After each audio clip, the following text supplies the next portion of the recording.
No, I'm gonna do. President Aguinaldo, we are ready to start the meeting.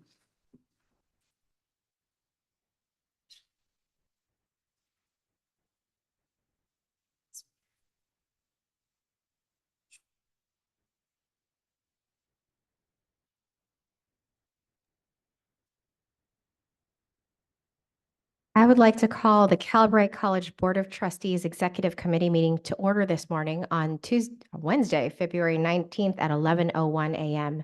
And before the meeting gets started, I'd like the board liaison to review the meeting procedures and protocols, please. Good morning and thank you for joining us. I am Terry Lucas, the board liaison at Calbright College.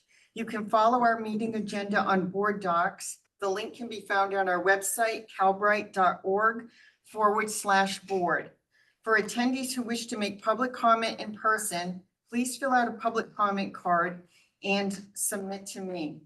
For attendees who participate remotely, please use the Q&A feature on Zoom to address the board for up to 3 minutes. Public comment should be used to address today's agenda. A reminder that this board meeting is being recorded. Thank you. Thank you very much, Terry. Please call the roll. Hildegard Aguinaldo, Present. Amy Costa, Pamela Haynes. Here. Jennifer Perry, Bill Rawlings. Present. We have a quorum, President Aguinaldo. Thank you very much, Terry. Now we will proceed with the Pledge of Allegiance. Member Rawlings, will you please lead us in the pledge? Please stand if you're able. Place your right hand over your heart. Ready, begin. I pledge allegiance to the flag of the United States of America and to the republic for which it stands, one nation, under God, indivisible, liberty and justice for all. Thank you, Vice President Rawlings. We have now a discussion on the order of the agenda. And I think the only change here is that we have pulled item 4.2 from the agenda. Friends, do we have any other comments as to the order of the agenda? All right. Seeing none, we'll move on to item 1.4, which is my president's report. Friends, if it seems like we just saw each other, it's because we did. We were in DC last week, and by we, I do mean Vice President Rawlings, Member Haynes, and I were there representing the Board of Governors of the California Community Colleges, and I know Ajita was there as well representing Calbright. And I'd like to say that we pounded the pavement so hard that it started snowing.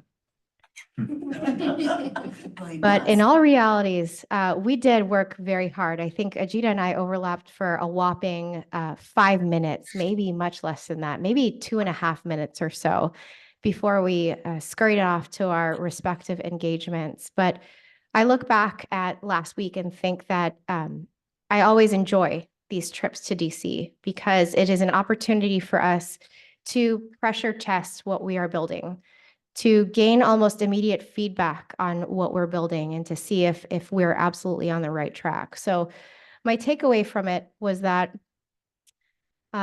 what Calbright is doing is going to withstand the times. It is timeless and it is durable and it is the right thing to do. But in doing that, it is also nimble and it's responsive and it's dynamic. And the ability to harmonize really those two ends of the spectrum is what makes this organization great. So my advice is to keep doing what we're doing, to continue leaning in. I have this visual of Michael Jackson doing whatever dance that was where he was leaning over so far that it's almost like he fell, but to keep leaning into the mission and vision because we're absolutely on the right track.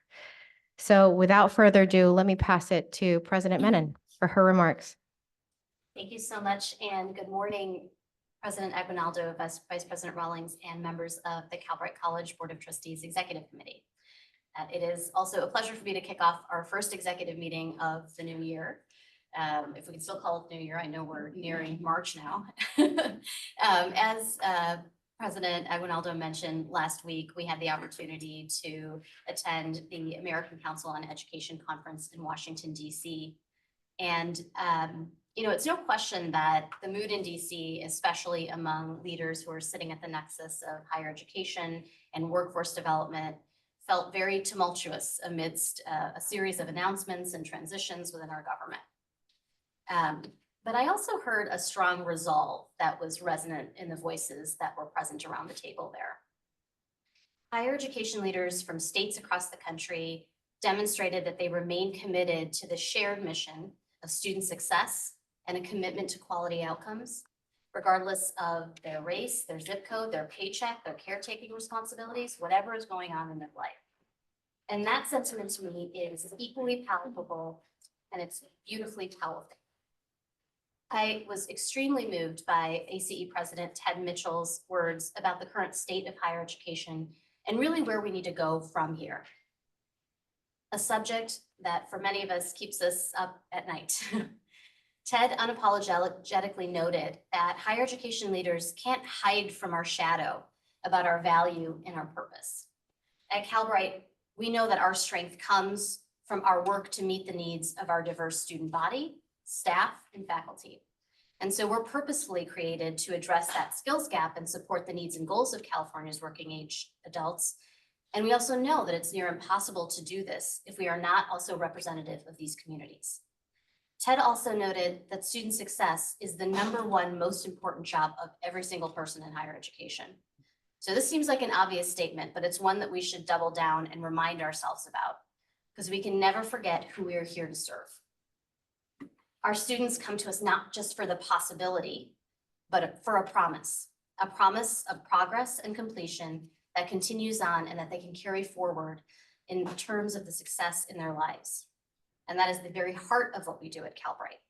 Our students already arrive at Calbright with the talent and the drive to learn, but without the scaffolded support that boosts their progress, that assures them that they belong here, and that opens up a path for career success for them, we know that students can feel like a number, and we know that their success suffers.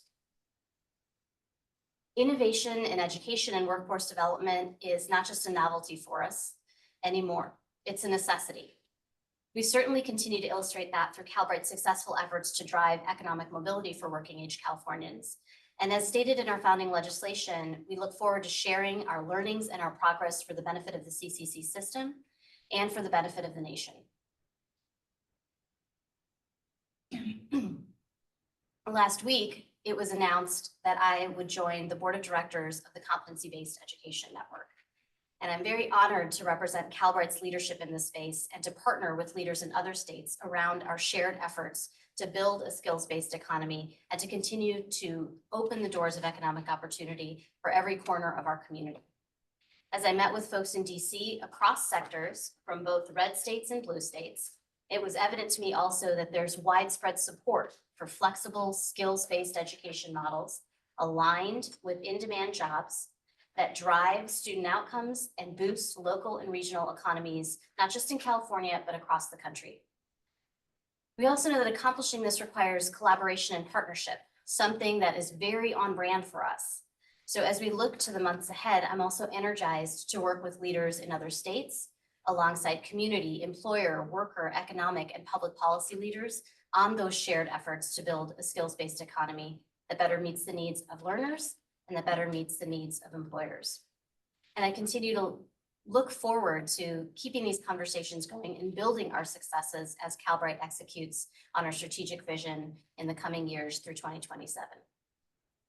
As we evolve and grow, we also recognize the importance of deepening the understanding of what we do, of our offerings. That's true from both from an academic perspective and a support lens, but also a technology lens, and perhaps the most important lens of all for us, which is the student lens, the learner lens. Calbright's leading strategic vision goals focus on expanding multidimensional opportunities for adult learners while also fostering those skills that drive achievement. So today you'll hear from Chief Product Officer Vivek Vyas on how our one-of-a-kind built-in house student portal is bringing all of our offerings front and center for students and in turn driving increased student satisfaction and progress. And at next month's full board meeting, we'll host a study session which will outline our new student journey through an immersive experience which board members will have an opportunity to put themselves directly in the shoes of a Cal Bright student. So with that, I'll conclude my remarks and turn things back over to you, President Aguinaldo. Thank you. Thank you, President Menon. Terry, if we could also allow the record to reflect that member Perry is also here in Southern California. Member Costa is there in Northern California, which means that our very much smaller, reduced size executive committee is now fully staffed. So we are all here. Next, we will move on to closed session. We are discussing 3 items. Item 2.1 is a conference with labor negotiators under Government Code Section 54957.6, with the agency designated representative being Joseph Bremgartner and the employee organization being the Calbright Faculty Association. Item 2.2 is conference with labor negotiators under Government Code Section 54957.6. The agency designated representative is Joseph Bremgartner. The employer organization is the California School Employees Association. Item 2.3 is the public employee discipline, dismissal, and release pursuant to Government Code 54957, Subdivision B. Is there any public comment on the closed session items? There is no public comment, President Aguinaldo. Thank you very much, Terry. We expect to return from closed session in approximately 30 minutes. See you on the other side.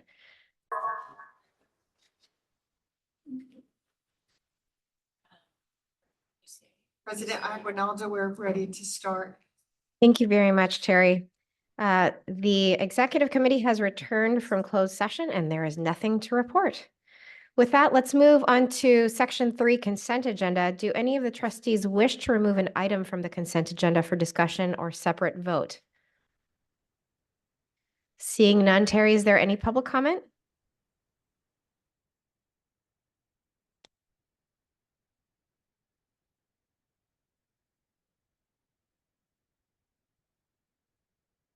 Terry, is there public comment?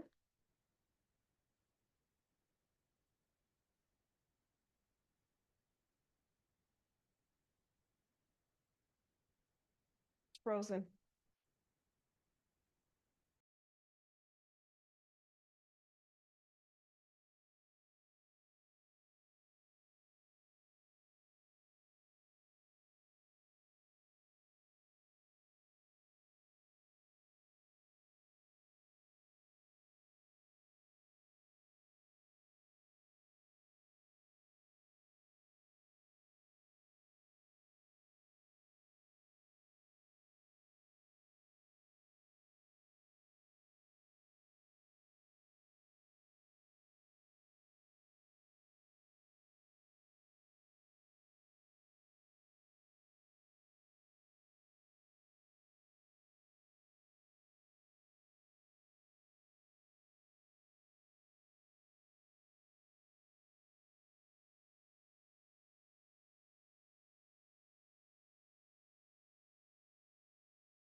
there are these like little things about each of the organizations that Yeah. Okay. That they carve out in terms of people's possibilities and gave those opportunities.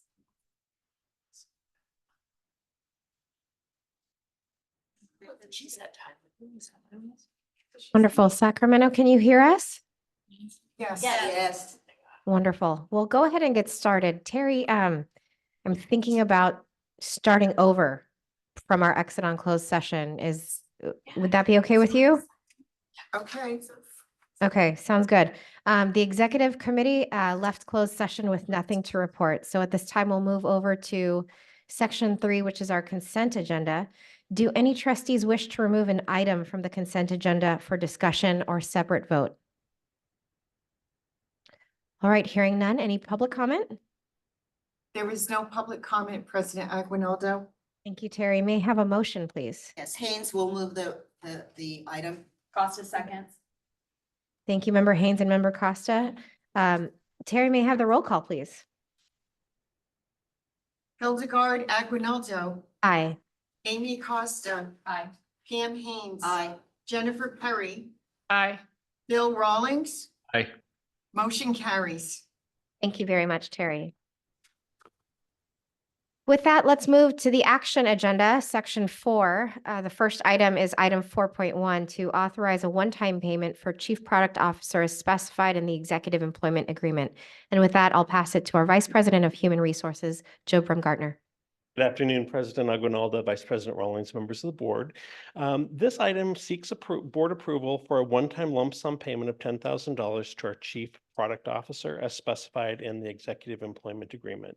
The Executive Employment Agreement contains a provision stating that if an employee obtains a satisfactory performance evaluation and meets performance goals and objectives, the board with board approval, may receive up to a $10,000 one-time payment. Thank you. Any trustee discussion regarding this item? Hearing none. Terry, any public comment? There is no public comment. Thank you, Terry. May I have a motion? Thank you, Member Perry. Second. Thank you, Vice President Rawlings. Terry, may I have the roll call, please? Hildegard Aguinaldo, Aye. Amy Costa, Aye. Pamela Haynes. Aye. Jennifer Perry, Aye. Bill Rawlings. Aye. Motion carries, President Aguinaldo. Thank you very much, Terry. As you may recall, friends, we took 4.2 off, so let's move to item 4.3, which is to approve an amendment to Compete LC marketing firm contract. And with that, I'll pass it to Mackenzie Smith, our Vice President of Marketing, Communications, and Outreach. Good morning, President Aguinaldo, Vice President Rawlings, and members of the Calbright College Board of Trustees Executive Committee. I'm Mackenzie Smith, Vice President of Marketing, Communications, and Outreach. I'm here before you today to request an amendment to our contract with Compete LLC, which is a marketing firm that optimizes our enrollment marketing and our advertising. This amendment would be to increase the contract's not to exceed amount by $350,000 to launch a pilot marketing campaign that would reach working age Californians in rural counties through mediums beyond digital marketing, which is what we traditionally use here, such as direct mail, out-of-home advertisements, and other targeted platforms. This strategy would also include a pre and post-campaign brand awareness poll in the specified rural areas to first help drive the messaging of the campaign and then measure its efficacy. I'm going to sidetrack here to discuss the importance of reaching these counties, and then we'll go back to the numbers a little bit. So across our institution, we continue to have fruitful conversations with organizations and leaders in California's rural counties. As you know, President Menon presented at the Board of Directors meeting for the Rural County Representatives of California in December to underscore how critical Calbright's model is for their communities. And they agreed, especially given that with the Calbright model, their residents won't need to leave their communities to get the in-demand skills training. This is one of the many ongoing conversations that illustrates Calbright's commitment to reaching every corner of the state and meeting our students where they are.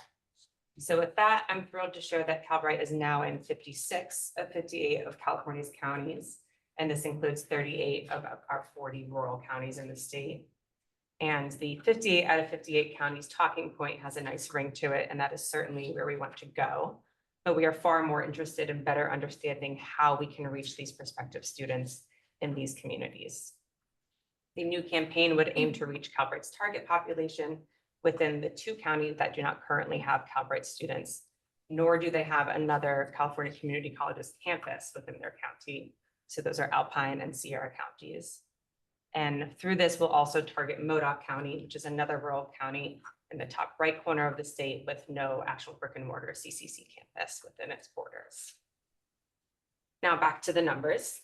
For context, the current contract with Compete solely entails a specific budget for their services and a small amount for prepaid advertising.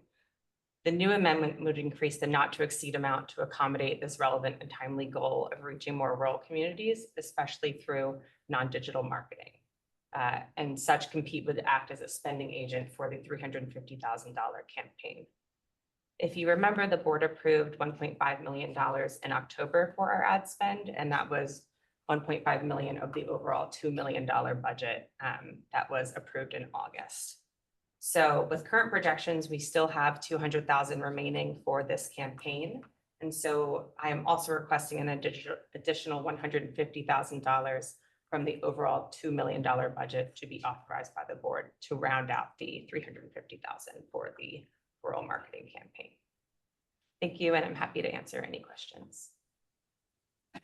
Kevin and I both have questions, Sylvia. I don't know if you can see it. Thank you, Mackenzie. It looks like we do have tons of questions in Sacramento. Member Costa, were you raising your hand? I think Pam was first. I think I was too. Member Haynes? No, thank you. So first, what two counties don't we have? Do you know? Alpine and Sierra. Oh, those were the one, okay. Yes. All right, and then the question I have is, to what extent will we get data back on what will be working relative to the outlay of these kinds of resources? I think it would really be helpful in sharing what were our successes relative to that. Of course. And the other piece, and let me see if I can articulate this question.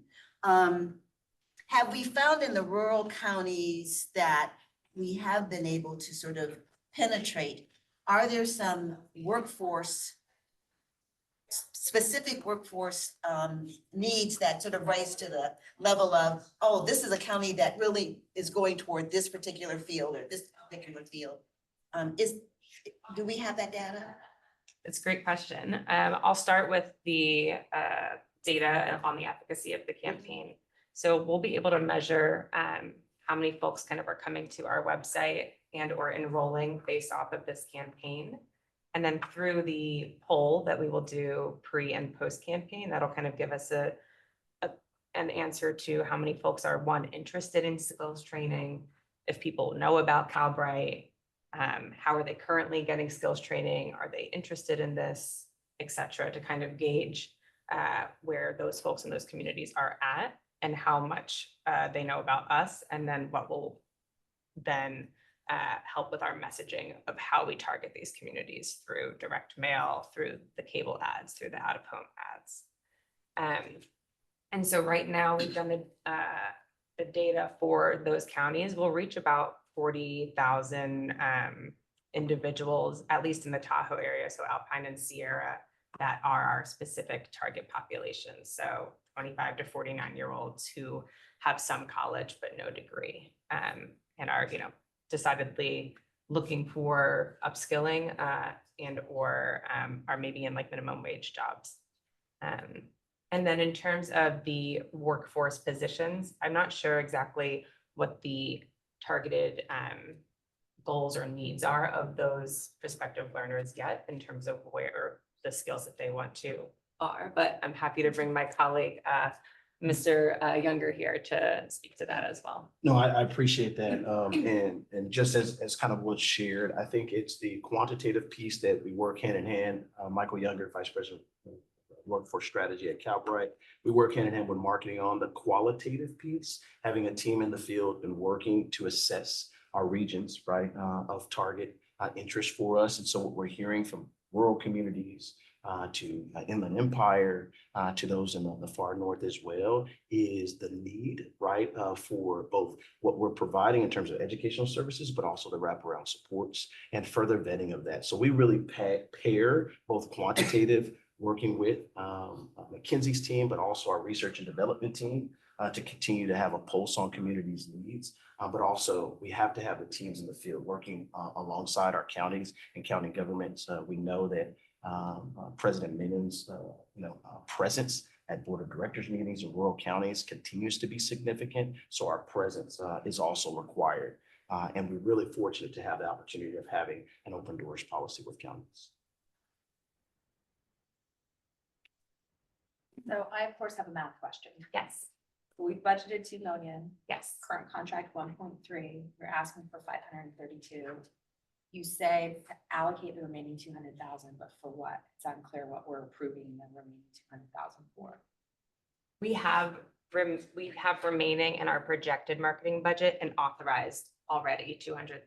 So we are now asking for 150,000 from our remaining budget of the 2 million that we don't have that extra authorization for just yet, but it is budgeted for. The I'm board not just following the hasn't. math. So in October, Yeah. we asked for 1.3. approval of 1.3. Yeah. Sorry, 1.5 in October. Oh, was October 1.5? Okay, yes, Yes. it is. Okay, so Yeah. then that makes sense. Okay, yeah. That's the missing two. Okay, Okay, perfect. great. Right, any other trustee questions? Okay, hearing none. Any public comment? There is no public comment, President Aguinaldo. Very much, Terry. May I have a motion, please? Haynes will move. Costa will second. Thank you, Member Haynes and Member Costa. Terry, may we have the roll call, please? Hildegard Aguinaldo, Aye. Amy Costa, Aye. Pamela Haynes, Aye. Jennifer Perry, Aye. Bill Rawlings. Aye. Motion carries, President Aguinaldo. Thank you very much. We move swiftly to section 5 for information and reports. Now on item 5.1 for labor market insights on nonprofit and generative artificial intelligence. I pass it to Vice President of our Workforce Strategy and Innovation, Michael Younger. Thank you so much, and good afternoon, President Aguinaldo, Vice President Rawlings, and members of the Board of Trustees Executive Committee. Michael Younger, Vice President of Workforce Strategy and Innovation, and I'm excited to be joined by my colleague, Bindo, Director of Research, Data Strategy, and Effectiveness. As you all know, Ben has been the college's expert on all things research and data strategy over the past few years, and she has presented, I might add, with distinction, our research and recommendations for new programs for your consideration. The 2 new programs that will be added to the business occupational cluster what we'd like to discuss today are generative AI, artificial intelligence, and nonprofit occupations. These programs will prepare students to harness the power of technology for social good while encouraging innovation that respects ethical, societal, and environmental considerations.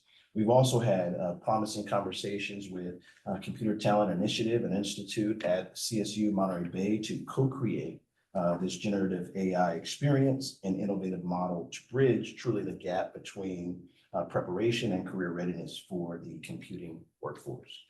In alignment with our workforce-driven, equity-centered community design framework at Calbright, these programs are developed to address critical gaps and labor market needs in California. Today, we will provide a preview of our research, labor market findings, and program proposals for these emerging fields. Without any further delay, I'll turn it over to Ben. Thank you, Michael. Good afternoon, President Aguinaldo, Vice President Rawlings, and members of the Board of Trustees Executive Committee. Great to be back today to share with you the labor market insights for the 2 new programs that Michael just shared. Can we skip through 2 slides, please? Just wanted to do. Excuse me, can you speak up? They're having a hard time to Yes. hear us. Okay, Thanks. will do, thank you. So our research process focuses on solving what doesn't currently work for learners and employers in the education marketplace by engaging with employees and industry professionals to understand essential job skills and career pathways, as well as real-world applications of these skills in today's job market.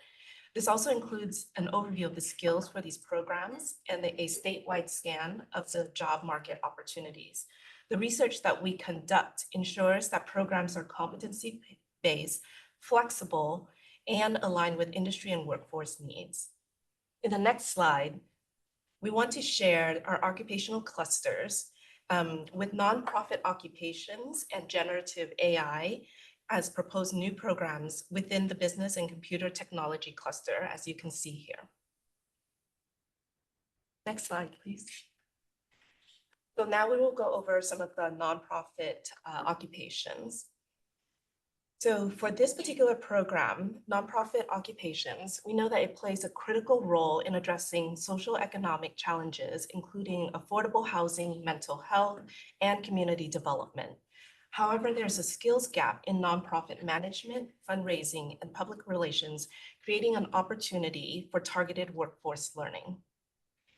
In the next slide, we know that while there are existing nonprofit management programs in California, most are cohort-based, fixed term, and designed for learners with more advanced skills or degrees, and not specifically designed for early or entry-level occupations.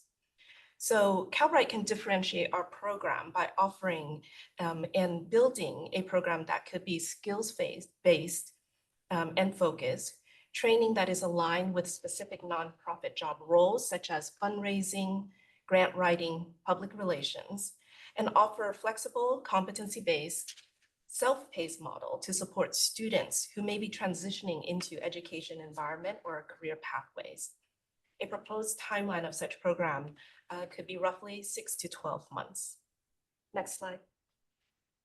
The labor market analysis indicates growing demand for skills in training and nonprofit occupations at the sub-degree level.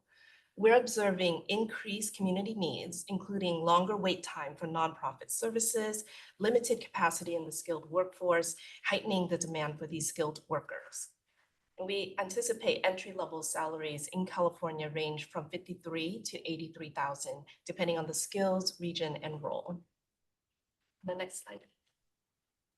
The program that we're proposing would provide highly transferable skills, including strategic planning, problem solving, leadership, decision-making, marketing, public relations, and grant writing. Key occupations include fundraisers, public relations specialists, grant managers, and nonprofit marketing professionals. The nonprofit occupations span diverse sectors, including human services, advocacy and civil rights, arts, culture and humanities, and the education and environment organizations. And finally, research from the Nonprofit Institute at the University of San Diego found that while the nonprofit workforce is diverse, leadership representation lags behind. Focused training can support advancement opportunities for these early entrants, especially women of color, veteran populations, and underrepresented groups. Next slide. So now we will cover generative artificial intelligence or generative AI. Generative AI is transforming industry by automating tasks, enhancing decision-making, and streamlining business operations. There's a rising demand, as you will all probably be aware, for professionals who understand AI applications in both technical and non-technical roles. Next slide.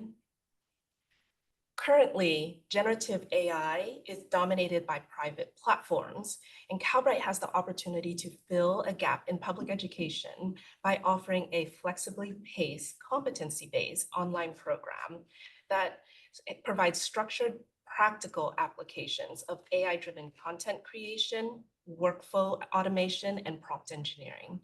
This program could potentially take 6 to 12 months for completion. Next slide.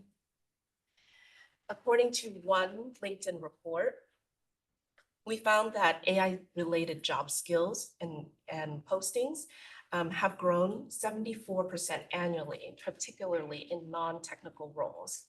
Demand for AI-enhanced decision-making and operational efficiency increasing across industries, including marketing, IT, HR, and customer service. Also, as many of you are aware, one of the biggest challenges workforce is experiencing includes birth rate decline combined with an aging workforce. And more, we're learning that generative AI can help companies prioritize skills-based hiring, a practice that promotes equity within the workforce. Sorry, back one slide. So the program will equip learners with critical skills such as inquiry, prompt engineering, critical thinking and problem solving, as well as AI-driven content creation and visualizations.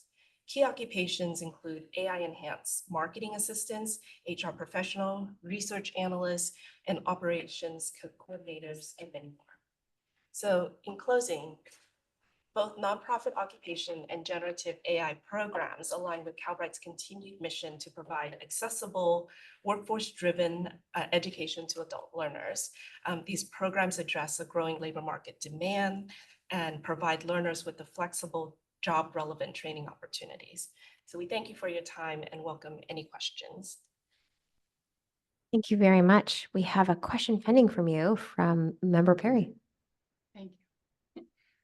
It strikes me in the nonprofit realm that you're going to be reaching out to people who are already working in the space because these are kind of upskilling. And I'm curious, my sense is it's a slightly different base than you're usually marketing to because you're moving people, I sense, and I could correct me if I'm completely wrong, you're moving people up in a field they're in. So how are you going to sort of tailor the approach to that particular group of people? So I think that's a great question, Board Member Perry. So our programs are traditionally targeting either those that have an awareness or those that are new and want to go into a career. So nonprofit and the skills that you heard from Ben are transferable, definitely to both revamp and make more qualified those that are within the industry, but more importantly, also the exposure to give folks the skills necessary to be successful in nonprofit careers. But a lot of the skills that are embedded within the structure of the proposal for the program are really those that can be across industry that are very valuable in entrepreneurship and small business ownership, in being able to be successful in a public supported environment and others. And so there's always, I think, an opportunity for an upskilling play, but this is for the broader, right, opportunity for being able to expose new demands, occupations for our student population. By the way, people who've already written grants, you're right. You're only going to get new people who are interested in grant writing, anyone who's done it. But also, I think it's important. I like that you emphasize the impact of this on boards. I mean, it's been an ongoing problem in the nonprofit sector, board diversity. Yes. The most committed organizations I know are really having trouble finding board members that contribute to the diversity of perspectives on their boards. So I just think it's a different direction. I like it. And it's a really important point to recognize that you're looking at that. It's a very holistic approach. So I like it. And also I have to go. And I couldn't leave without commending you all for that 93% student approval or satisfaction rate. That is just amazing. So congrats to all. And on that high note, I'm going to go. Bye. Thank you for coming. Any other trustee questions or comments? I have one. We talk a lot about digital literacy, AI literacy, generative AI literacy, and I just harken back to like reading and the scores that people get. Like you have first grade reading level, second grade reading level, third grade reading level. Are we able to have that kind of assessment for digital literacy? And is that the foundation for where we start when we try to fill the pockets of the things that we need to build on? Because I might not know anything about digital literacy, but jumping in head first without direction is kind of not the way to go. So I figured Calbright probably had a better answer to that. So these are definitely topics of discussion very often we have. And so I'd just like to maybe bring for 30 seconds up my colleague, Don Orr, VP of Student Services and Support. Okay, let's just gonna pull up the chair. Take that one. Great. Thanks. Hello, thanks for that question. Don North, Vice President of Student Services and Success. Good morning, President Aguinaldo, Vice President Rawlings, members of the board. It's a great timely question. We're actually going to go a little deeper in a couple items, but I will say digital literacy is super important, and we're looking at different ways to integrate it across the board. So not to have a specific kind of separate programming. How do we integrate it? But also how do we have kind of more remedial work for students who need it most to really double down on those skills. But super, super important across the board. And we are looking at how do we assess what are those kind of essential skills that students need to succeed in learning in the workplace. But there'll be more in a few minutes. Yeah, I should have saved that question for item 5.3. I know. Put a pin on that. Any other questions from the remaining trustees? All right, any public commentary? There is no public comment, President Aguinaldo. Wonderful. As much as I want to take us to 5.3, I'm going to have to take us to 5.2 first. Item 5.2 is transforming the student experience with Calbright's new student portal, and I will pass it to our Chief Product Officer, Vivek Vyas.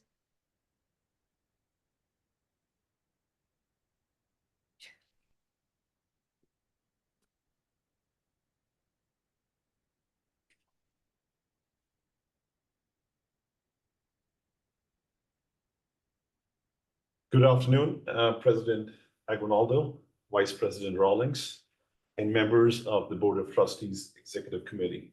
My name is Vivek Vyas, Chief Product Officer at Calbright College. A few months ago, my colleagues and I shared a blueprint of a learning ecosystem to better serve Calbright students. And today, I'm excited to update you on one of the critical building blocks of that initiative, that learning ecosystem, our new student portal. The new student portal embodies our vision to transform and elevate the student experience, reflecting our commitment to empower and support every Calbright student throughout their learning journey. While the portal takes into consideration the challenges and needs of all of our students, we put a special focus on those who need our support the most. We prioritize the needs of students like Maria. Maria is an Instacart delivery driver seeking a more stable, long-term career. As a caregiver with only a high school education, Maria is motivated by the desire for financial security and a more reliable future. Technology can sometimes feel overwhelming for Maria. The resulting self-doubt can often make her hesitant to ask questions, slowing her progress and leaving her feeling isolated. Maria thrives when she can receive personalized guidance in a safe and supportive environment. She excels with a step-by-step, checklist-style approach that breaks her learning into manageable and actionable tasks.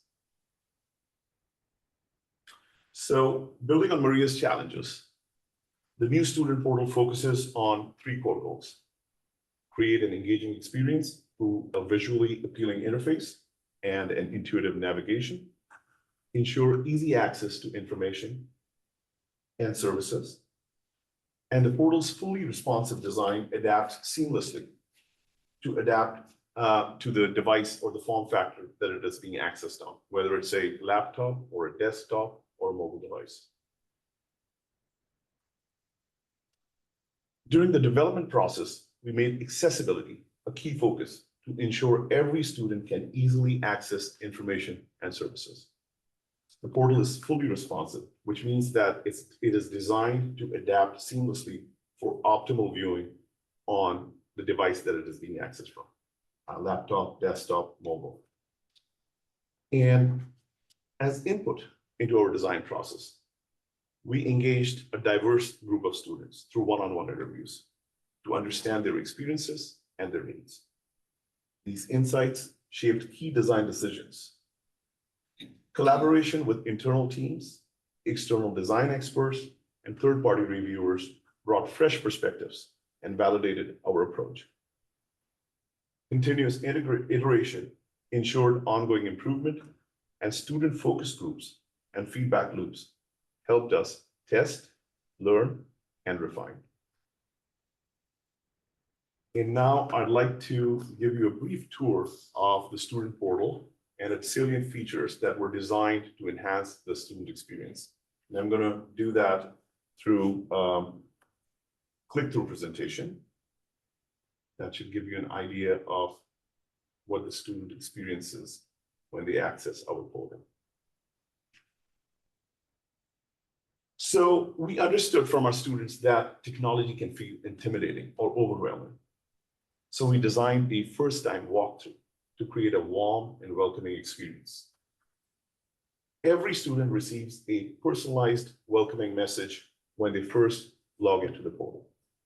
They receive a guided tour of the navigation of the portal, all the key information areas in the portal, all the important links that they need to access,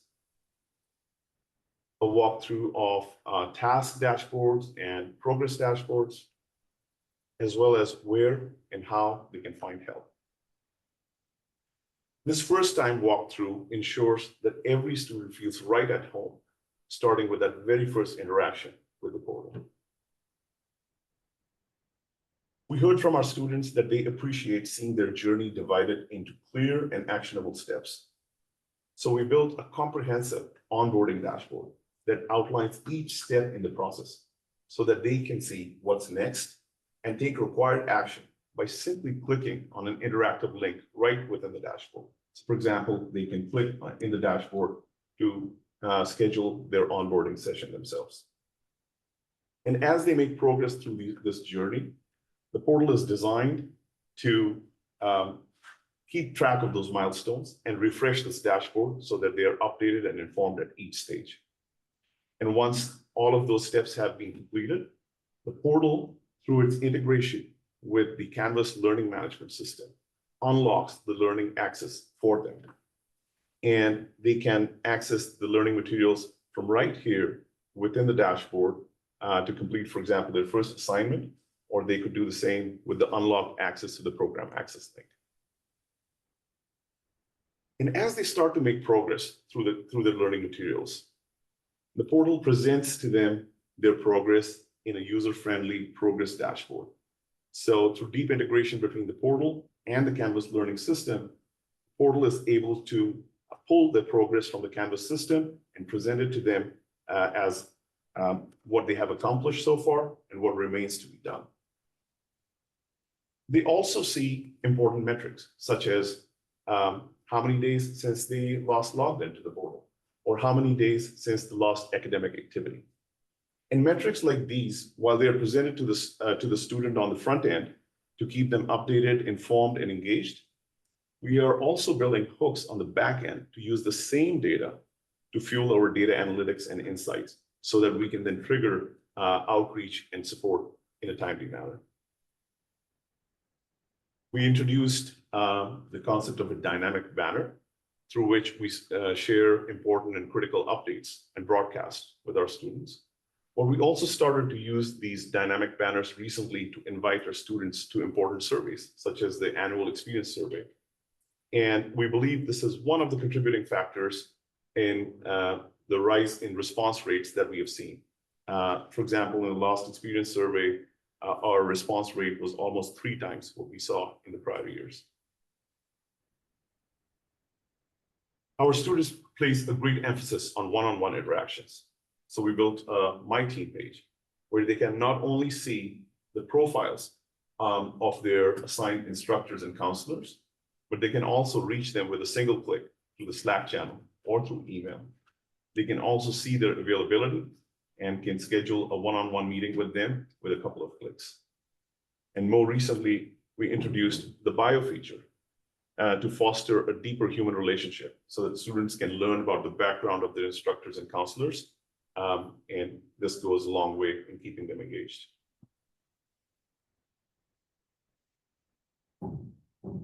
Some of our programs, such as the cybersecurity program, have prerequisites.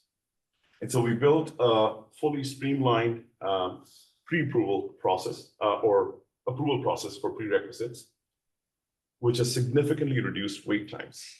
So students can now receive automatic approvals if we already have their prerequisites on file. There's no need for them to submit what we already know about them. Otherwise, they can click in the dashboard and submit proof of prerequisites right from within the portal for evaluation by our enrollment and learning and instruction teams.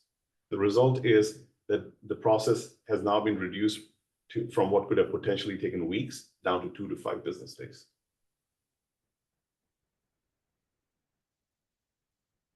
We set out with a goal of creating a unified hub for our students where content, interactive options, as well as services are all available from a single pane of glass.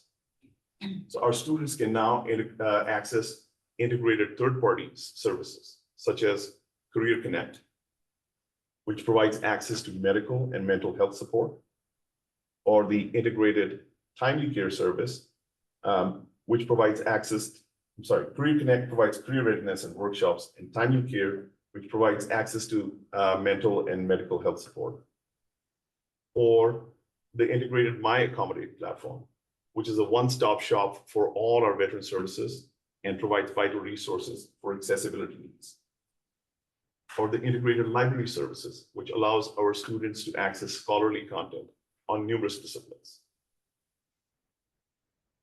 Our tutoring and learning center provides vital resources and one-on-one appointments for services such as peer tutoring or online and digital literacy help or support for English as a second language. And the resource page is a compilation of important resources such as assistance programs on food, housing, legal health, legal assistance, and mental health. So our students can become aware of what is available to them and take advantage of it.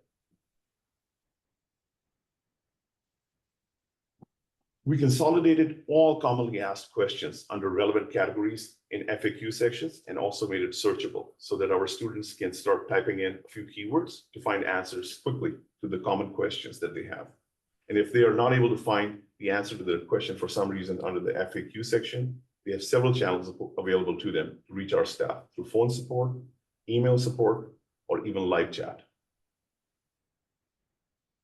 We also built a feedback loop on the help page. This is to empower our students so that they can tell us with a single click how they're feeling about their experience on the portal. And we've used this valuable resource and used the feedback that they've given us to make several improvements to the portal experience in the last few months.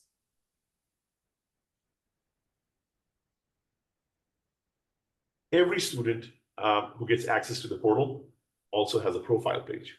Now, the profile page lets them see important information about themselves and also access fun features like selecting or updating their avatar to keep them more engaged. They see important information and deadlines such as last day to drop or withdraw, which is all calculated relative to their own enrollment start date. And then more recently, we started to add some self-service options to the profile page, starting with device tracking. So students can find out with the status of their requested device with a single click without having to reach out to a counselor or submitting a support ticket and having to wait for their response. We have also identified several other areas in the self-service options that we're going to add to the profile page beyond device tracking. A little bit about accessibility. We kept it front and center, as I said, in our design process. And so here's an example that I wanted to share with you, such as the high contrast mode. So our portal complies with WCAG or Web Accessibility Guidelines. And this is just one example on how we made it easier for some of our students who may have vision-related challenges to be able to access the same content just like everyone else. And we're continuously working to improve our levels of accessibility for ensuring that everyone has access to the content and the services. And then lastly, just to give you a glimpse of how that adaptive or responsive layout works. So these are the pages that we saw on some of the previous screens. It automatically adapts to the mobile view and renders itself in a user-friendly manner for optimal viewing of our students if they were to access it on the mobile device. And so this ensures that we are providing that omni-channel experience for our students, regardless of the device we want to access it with.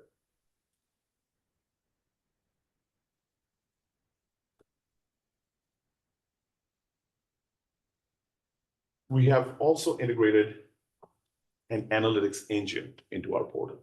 And we did that so that we could find out about the experience of our users through the data. So we're collecting metrics such as the number of sessions, number of returning users, the duration of session length, stickiness, etc. And this helps us address those user experience challenges even before they become a problem for our user. We've utilized this in several updates that we've made to the portal by learning from the user interaction data. And now we're also working on segmenting our user data by different data dimensions, such as the learner status or the program that they're enrolled in. All this to see if we can discover opportunities for improvements even before our users tell us about those. And then lastly, we have used and continue to use an agile and iterative method of development for our portal. And what that means is we are always adding new enhancements, updates, and features to our portal. So I talked about a couple of these already, but some of the significant ones that the team is working on are credit for prior learning, which is going to give our students an ability to submit credentials for evaluation for credit right through the portal. Or a new admissions and records page with several features and facilities planned in that area. A better, improved algorithm for progress reporting on that dashboard so that we can capture even more granular progress data from the Canvas learning management system and give them timely updates.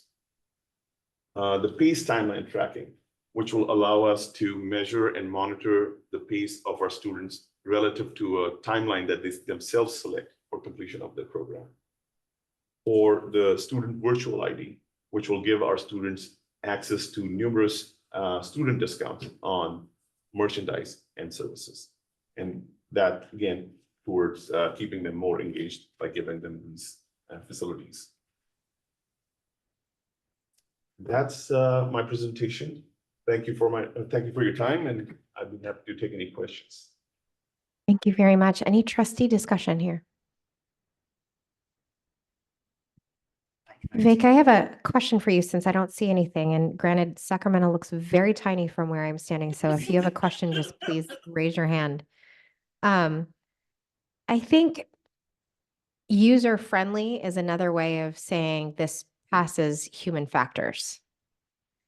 And I would very much like to know how you're considering human factors engineering or human factor psychology in making something user-friendly, because at the end of the day, we're trying to say that the fact that this is user-friendly is now increasing a student's chance of success. So it's not just, hey, these websites are easy to navigate. There's actually a science behind organizing the things the way they're organized.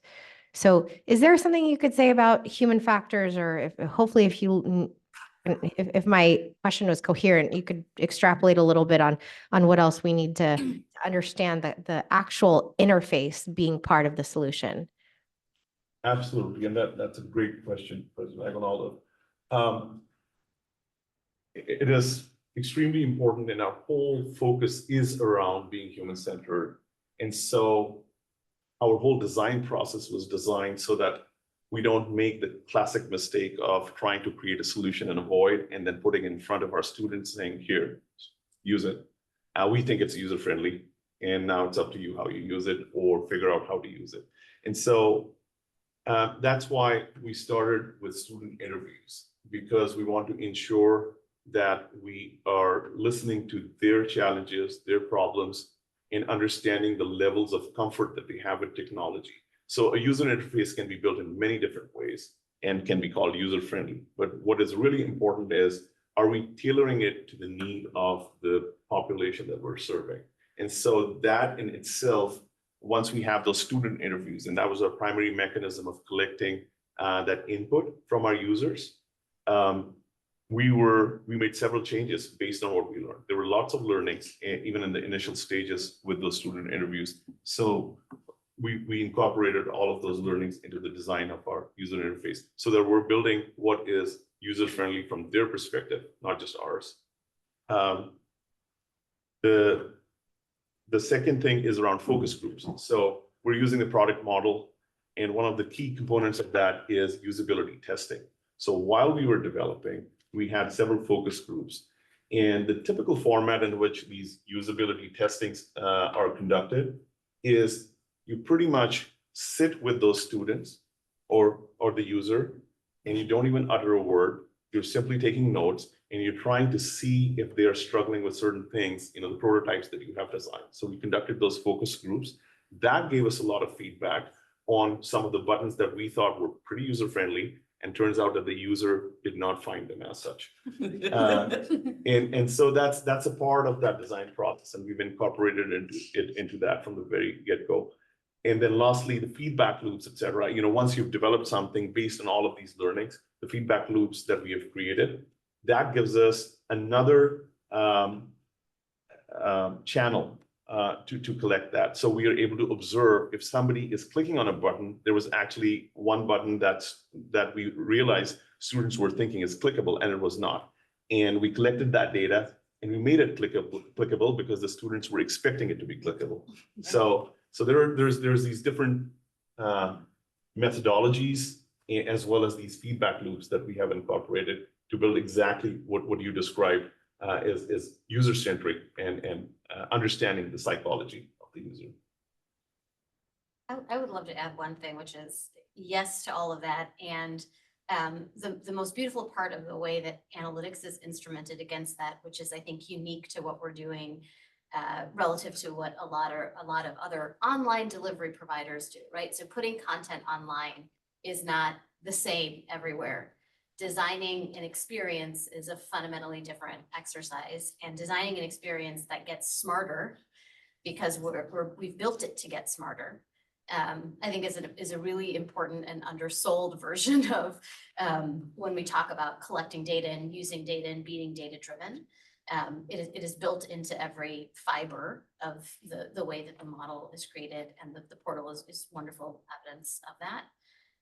So I just did want to highlight this. So it's not just which platform did you use, but it is how are you leveraging and integrating the different technologies to deliver a particular type of experience that is intuitive to the student, not just shiny to look at. Because I think we're in a moment where there's a lot of things coming on the market. There's a lot of exciting technologies. There's lots of places we can immerse ourselves in virtual settings and all these kinds of things. So very exciting stuff. But to strip it down to what's most important is the technology leveraged for its intended purpose to be able to see whether the student who is needing to access it and needing to be supported through it is actually accessing it and being supported through it. And so what I love most about the design of what we've done is it is simple and intuitive. It is not shiny and exciting necessarily all the time, though we aspire for that as well. It is highly functional for the student. So I do have a Member comment. Haynes.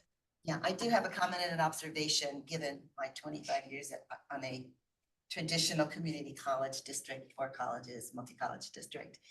And that students are included in every single stage where you're asking them, okay, and they're telling you, they're helping to build it.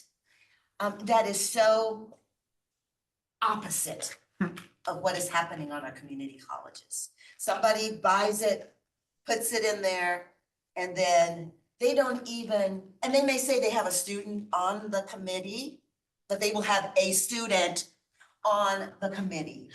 And it's so frustrating because I have a dear friend who is now retired, and oh my God, is she becoming a pistol. She went online to register for this particular course, and she has enough IT to say, this is really, really messed up. More nerve to say and send that to the chancellor and to the IT department and to explain to them how it's actually working. And then they were, I don't want to use the word stupid. They were so naive to think if they invited her to come, that that would be enough for her. She actually knew enough to say, y'all are just, how much money are you making? And this is what you are providing our students. And that's just one example. And I suspect that example is exponential to the 115 colleges, 73 districts. That IT in some ways is still insular. And when they, and it's even worse than that. They don't even, there are colleges that don't even, once it's built, ask the students to sit down there and tell them what's wrong with it. So I say that because I'm gonna say bravo to you guys.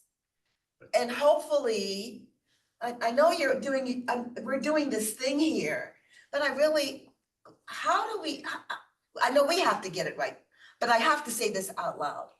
How do we get change and transformation to happen? Because there are 2.1 million students out there at our colleges that we want them to thrive, and they are not because of the systems in place.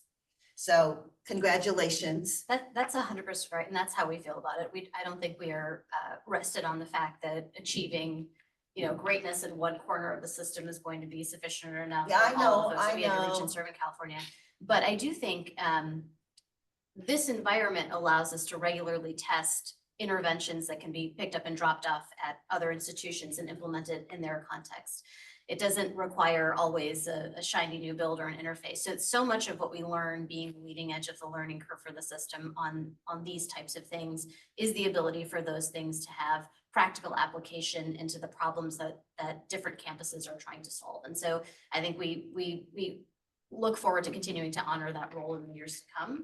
And in particular, not just the implementations, but the actual upfront design. So for folks who are continuing to be interested in how do we get ahead of the problem, not just how do we react to deliver and create ad hoc services, but how do we think more about a seamless experience for students to have? How do we rethink or re-engineer anything in our processes?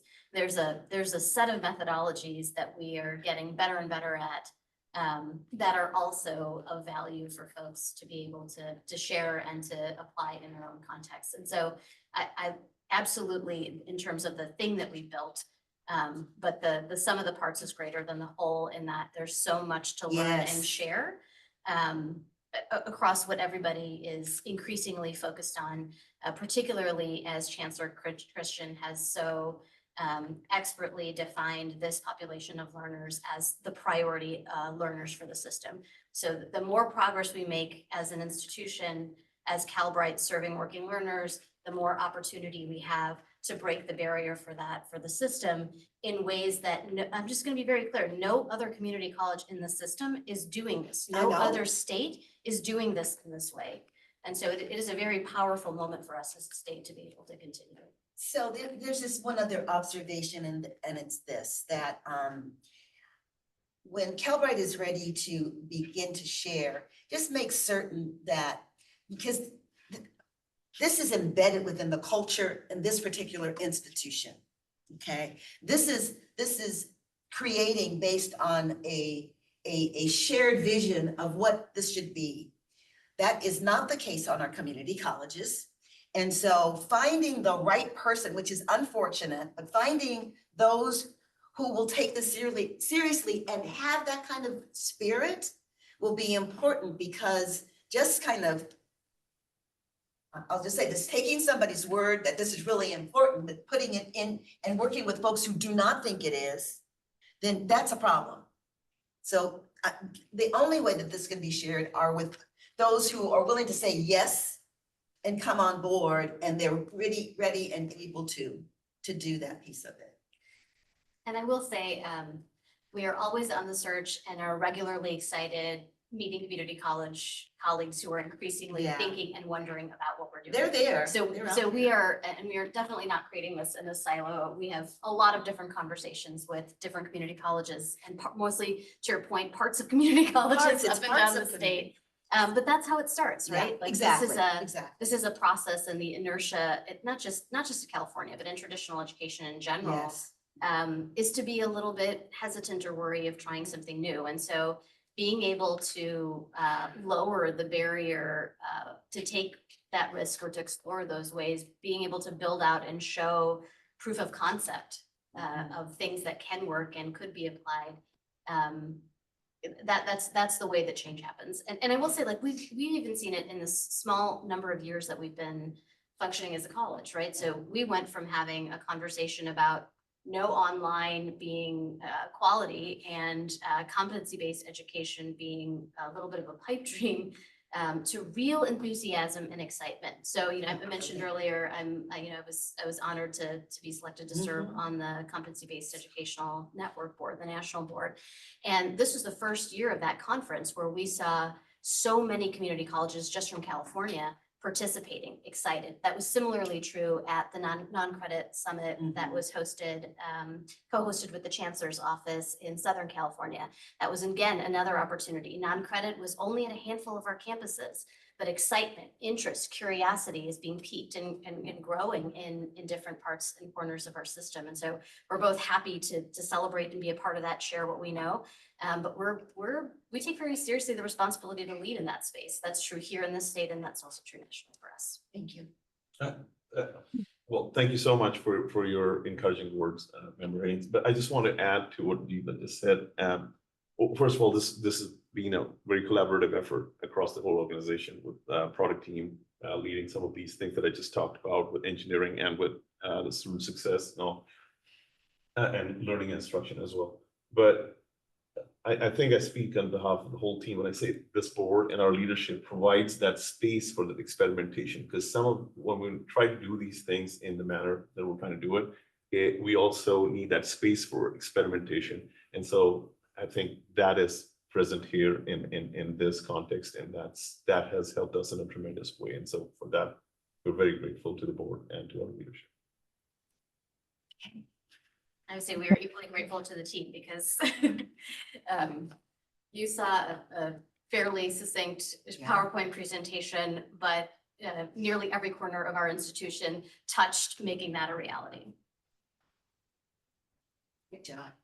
Thank you. President Menon, I think we're digging more deeply into this at our full board meeting in March, right? Where we're Yes, allowing that immersion. So when I say that we could take all day to talk about this, I'm very serious. I'm glad we're literally taking all day to talk about this next month. Any public commentary? There is no public comment. Great. Thank you very much. We will move on to item 5.3, International Society for Technology and Education. And I will pass it to our Vice President of Student Services and Success, John Orth. Great. Thank you, President Aguinaldo, Vice President Rawlings, and members of the board. I'm Don North, Vice President of Student Services and Success, and I'm excited to share a new partnership between Calbright and the International Society for Technology and Education, also known as ISTE, for your information. Partnerships like these allow us to collaborate, and actually we can stay on the title slide for a second. Totally. Partnerships like these allow us to collaborate with industry leaders to explore how their work can support our students. These partnerships elevate the quality of offerings from Calbright and partner organizations, but most importantly, they help us create better opportunities for the students we serve. We know that digital literacy or low digital literacy is a significant barrier to many of our students. Low digital literacy makes learning online harder and gets in the way of career exploration and success, especially in the higher opportunity field we're building programs into. The bottom line is that fluency with digital skills and platforms is essential for navigating the digital landscape of learning and career in today's world. And go one more slide. There we go. The International Society of Technology and Education, or ISTE, is a highly respected international edtech organization focused on elevating the use of technology to transform teaching and learning. Their research-based resources are really the gold standard for advancing technology and education. One of their newest initiatives, SkillRise, offers programming that helps adult learners and job seekers build digital skills to thrive in school and at work. After some conversations with ISTE that started this last fall, we agreed to piloting this curriculum for our students. It comes at a perfect time for us. While we support our students with digital literacy through tutoring, one-on-one support, and programmatic elements that are actually embedded in the programs, We don't have a comprehensive programming focused on building digital skills in the context of career preparation. So this pilot gives us a chance to explore this content and format further. And it's perfect timing for ISTE too. Richard Collado, the CEO of ISTE and ASCD, shared this for our meeting today. As CEO of ISTE and ASCD, I'm excited to announce our Skill Rise Initiatives partnership with Calbright College to pilot innovative digital skills training and assessment. Together, we're committed to empowering learners with the essential digital competencies they need to thrive in their education, careers, and daily lives. So a little bit about the pilot. 15 to 20 student volunteers will pilot the 8-hour curriculum and participate in focus group led by ISTE about their experience. The total time commitment for students is about 15 hours, divided over multiple weeks, and students will receive a digital badge on completion and a $500 stipend from ISTE for the participation. And we will also, of course, at Calbright, track student progress and compare that next to students who actually didn't take the program or the curriculum. And in terms of the curriculum itself, and this is general right now, the digital skills program includes short, self-paced online courses focused on essential digital skills for career growth. There's a crash course on skills-based hiring technologies, providing hands-on training on the using digital credentials and wallets to showcase skills and navigate the job market. It also includes a pre and post assessment, measuring what students know coming in and what they learn afterwards. Participants will develop essential digital skills and build their confidence in navigating career pathways. The goal, if this experience shows promise, is to really build a customized competency-based version of the Skill Rise curriculum with ISTE for our population of adult learners as part of a more customized and modular orientation and ongoing programming. Okay, and happy to take questions. Yes. Thank you for the presentation. So this is a bit enlightening for me because I just think every young person knows how to do all this stuff.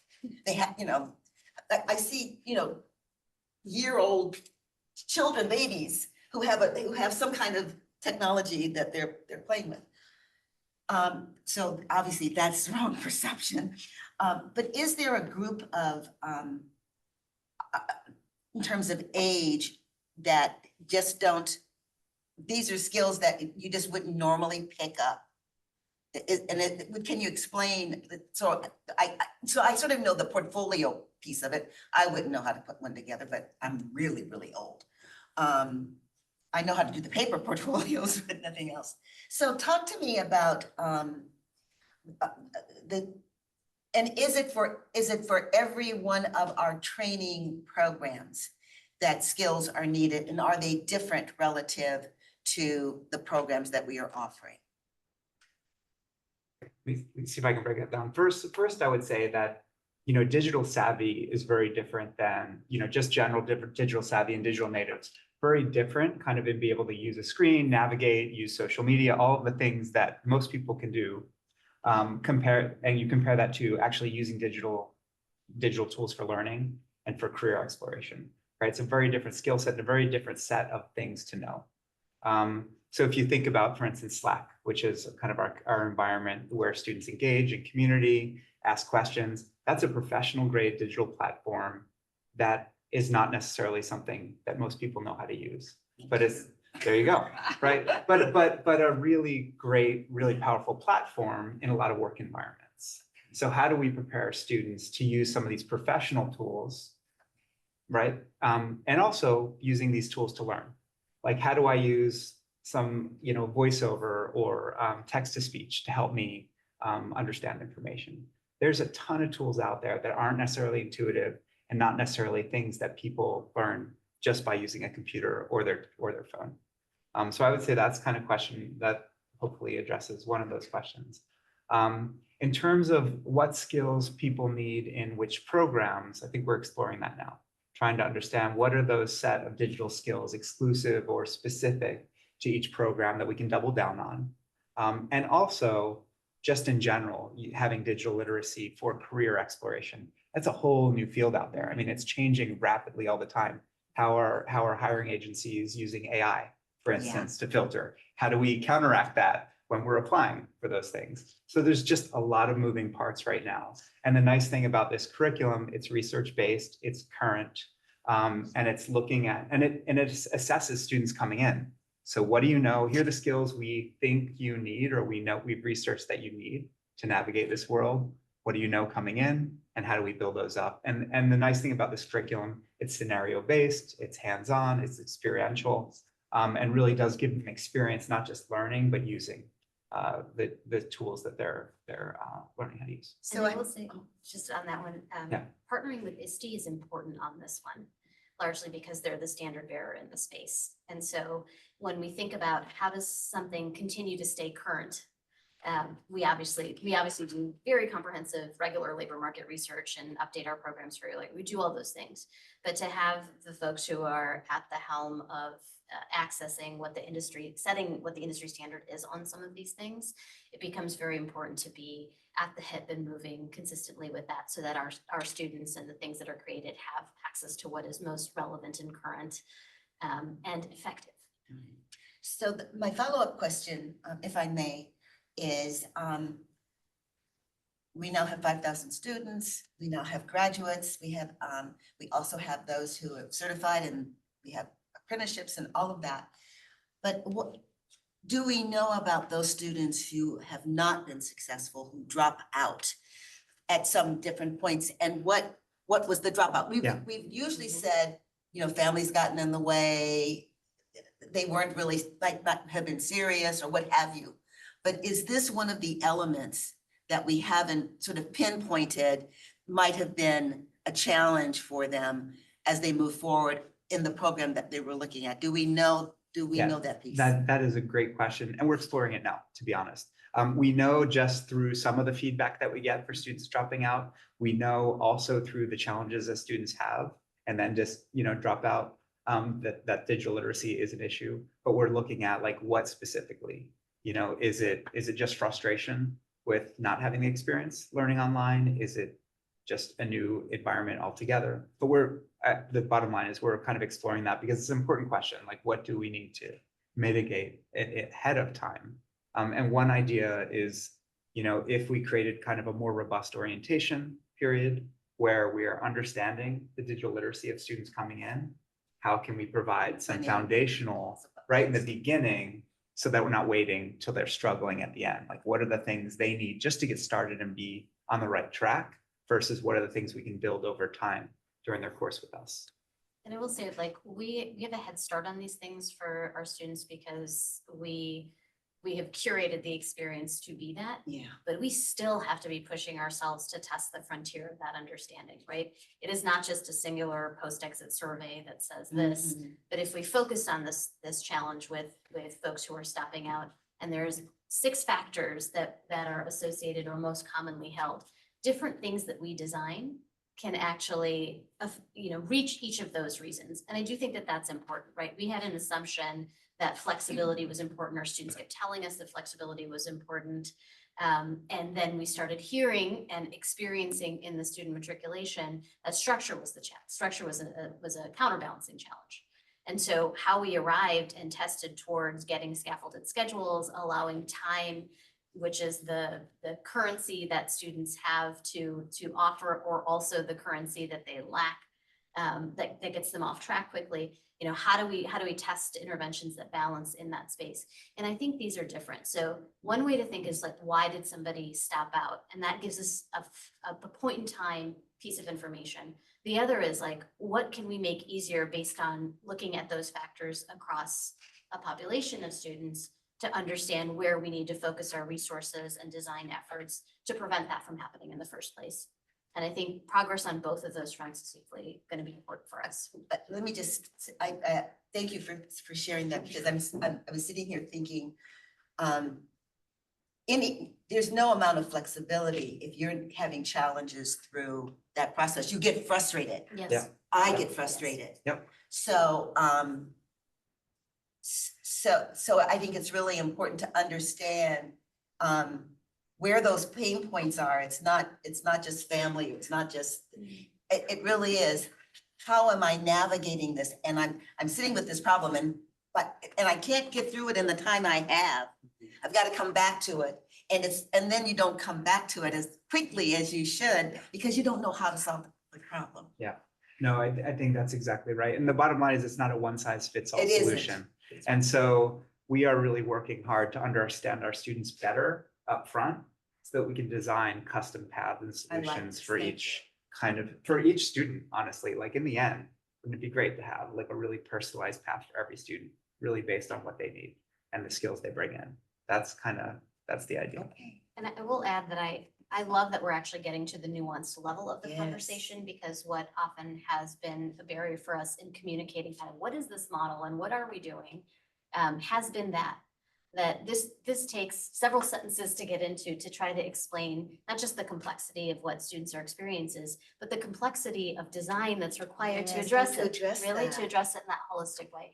And so I think this is a great start. This meeting was a great start to that conversation. March will introduce more opportunities for folks to kind of engage questions that have been top of mind. But that a little bit more of the show and tell will get folks to really understand the complexities our students are navigating, such that it warrants the complexity in the design approach that we're taking, and particularly, most importantly, doing it in the public sector space, doing it for the benefit of the folks that need it most. Ajita, what I love about this is that the target audience for something like this isn't just our learners. This is so broadly applicable. I can think of an entire teams at my office who would benefit from a course like this, because you're talking about the same generation of folks who, when you're transferring from Zoom to Teams and everyone's head explodes, like this is just too much One more to thing. handle. You know, that generation of folks who need support on digital literacy. So there's that partnership with industry that I think is particularly heightened on initiatives like this. And we are just so excited not to be only doing it, but to see how this the snowball continues growing as we pick up steam and speed. So please build this out faster. I have more folks who need to benefit from this than you imagine. So any public comment? There is no public comment, President Aguinaldo. Great. Thank you very much, Terry. We are moving to our Executive Director of Finance, Amber Borth, who will take us through the second quarter fiscal year 2025 budget update. Thank you. Good afternoon, Board President Aguinaldo, Vice President Rawlings, Board of Trustees Executive Committee, Calbright, President and CEO Menon. I am excited to be here today. I am as you mentioned, you have already introduced me. I'm the Controller Executive Director of Finance, here to talk about our second quarter fiscal update. If we can go to the next slide, excuse me, please. I want to go over our agenda. We're going to briefly go over our adopted budget. We'll have a status update as of quarter two, and then we'll talk about our next steps. As we move into our budget overview with the next slide, we see that we adopted our budget in August 2024. Our budget, as adopted, advances our notable progress towards both enrollment growth and expanded program offerings, and we're continuing to do that as highlighted throughout this presentation. Our board meeting today. There have been no budget changes since budget adoption, and so we continue to move toward the path as we expected with our adopted budget and assumptions at that time. If we can move to the next slide, please. We're going to go into our quarter two financial results. First, again, looking at some of the trends that have already been discussed today. Similar to quarter one, at quarter two, we continue with enrollment growth. And as expected and budgeted for with enrollment growth comes anticipated expenditure growth. And so I can say that our budget variance is on pace with our expectation. And as I said before, as budgeted with the adopted budget. So as we move into the next slide and we start to look at our unrestricted fund, this is our Fund 11. So this is our unrestricted subfund. You see that as of quarter two, we've spent $8.5 million of our total $20 million budget. We move now to our subfund 12 restricted fund. Next slide, please. Thank you. We see that we've spent $12.9, almost $11 million of our $49.1 million of adopted budget. And we combine our restricted and unrestricted subfunds. So we move to the next slide. This is our combined fund. So this is the fund level at which we're audited. We see that we've spent $19.5 million of our $69.1 million budget. When we look at our first top 4 expense categories, our academic and non-academic salaries and employee benefits, those are our 4 main categories in which we spend on our employees. We see that as of Q2, 73% of our expenditures was on our employees. And our next largest category is our operating expenditures, coming in at 27%, and that's at $4.7 million. The services in our operating expenditures include technology and software, student and staff devices to support our daily work, and also to support our adult learners as they get access to resources and enjoy our virtual campus. These expenditures in this category also include some of our partnerships that we talked about at Q1, similar to the California Foundation, community colleges, as well as UCI. When we take our total expense at Q2 and we add our encumbrance to date, I've said throughout the presentation, we're on pace with expectation. We have roughly 62% of the budget remaining at Q2.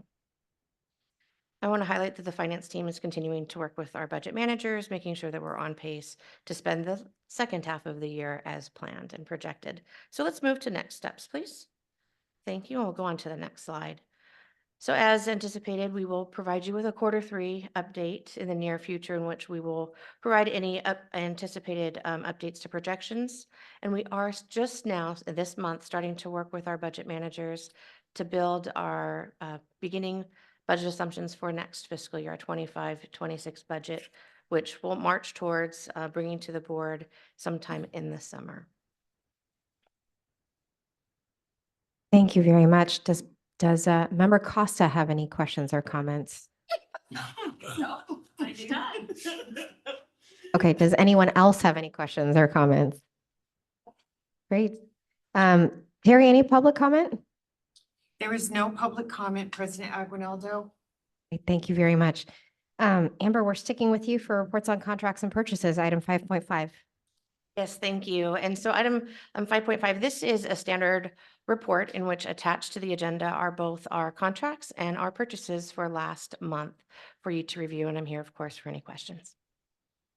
I appreciated the asterisks. That's my comment. Anybody else have any questions or comments? All right, seeing none. Terry, any public comment? There was no public comment. Thank you very much, Terry. We're moving to constituency group reports. We have no report from the Calbright Academic Senate under 6.1. 6.2, no report from the Calbright Faculty Association. 6.3, we have no report from the California School Employees Association. And 6.4, we have no report from the Associated Students of Calbright College. So we are moving to public forum. Are there any members of the public who wish to be heard? There are no raised hands and no public comments, President Aguinaldo. Great. Thank you very much, Terry. The business of the Board of Trustees is now complete and we can adjourn at 1:29 p.m. Thank you very much for your participation.